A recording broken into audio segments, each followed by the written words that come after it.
So friends, let's have a look on another very good example. We have to find the integrations of box of sine of 2 pi x divided by e to the power x minus box x dx, where x stands from 0 to 10 and box x is greatest integer function. Okay, now look how to solve this numerical. So we have I is equal to 0 to 10 integration box of sine of 2 pi x divided by e to the power x minus box x dx. Okay. Now look on the functions whose integration we have to find. At the numerator, the function is box of sine 2 pi x, and we know the period of box of sine 2 pi x is period is equal to 2 pi divided by 2 pi. Because sin x has period 2 pi we know, so sine of 2 pi x must have period 2 pi by 2 pi is equal to 1. Okay, clear? Similarly, at the denominator, it is e to the power x minus box x. X minus box x is nothing but fraction of x. So fraction of x has period 1. So e to the power fraction of x must have period 1. So the denominator function, that is e to the power x minus box x, that is e to the power fraction of x, has period equal to 1.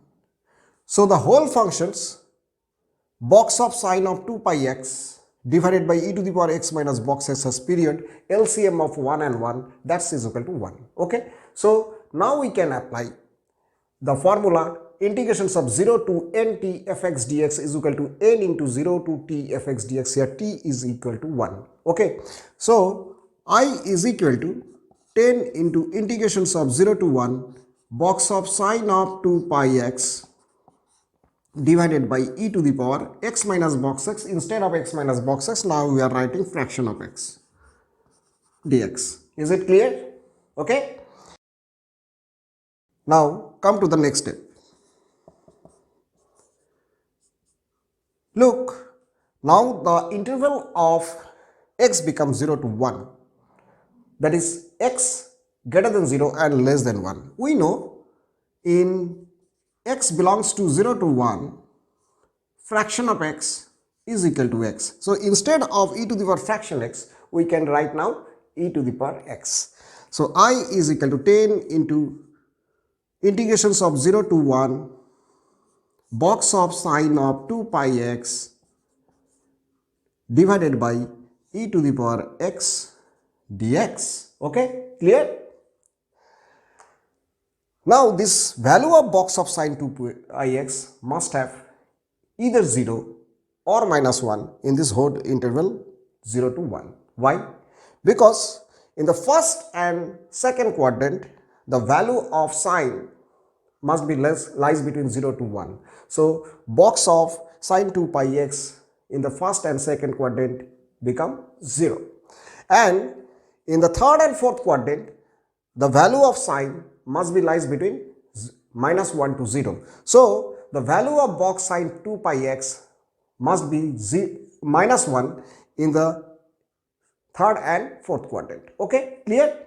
So splitting the integrations into two parts, we can write I is equal to 10 into integrations of 0 to half box of sine 2 pi x into e to the power minus x dx plus 10 into half to 1 integrations of sine of 2 pi x box into e to the power minus x dx. This interval x from 0 to half shows that the angle 2 pi x lies between 0 to pi, and this interval x is greater than half and less than 1 shows the angle 2 pi x lies at the third quadrant or fourth quadrant. Okay, clear? So I can be written as 10 into integrations of 0 to half. Now definitely box of sine 2 pi x will be 0 because sine 2 pi x lies in the first and second quadrant. So sine 2 pi x value is lies between 0 to 1. So box of sine 2 pi x must be is equal to 0. Okay, so this is 0 into e to the power minus x dx plus 10 into integrations of half to 1. Now 2 pi x lies in the either third quadrant or fourth quadrant, so sine of 2 pi x lies between minus 1 to 0. So box of sine 2 pi x now become minus 1. So we will write this is minus 1 into e to the power minus x dx. Is it clear? Now the integrations become so simple. So definitely the first integrations is absolutely 0 and it is minus 10, and the integrations of e to the power minus x is minus of e to the power minus x half to 1. Is it clear? Okay. So what is I? I is equal to 10 into e to the power minus x. X stands from half to 1. Is it clear? So substituting the limit. So the value of I become 10 e to the power minus 1 minus e to the power minus half. So I can be written as 10 into 1 by e minus 1 by root e. Is it clear? So this is the answer. I think these are very good questions and tricky questions. Please remember the trick. Now come to the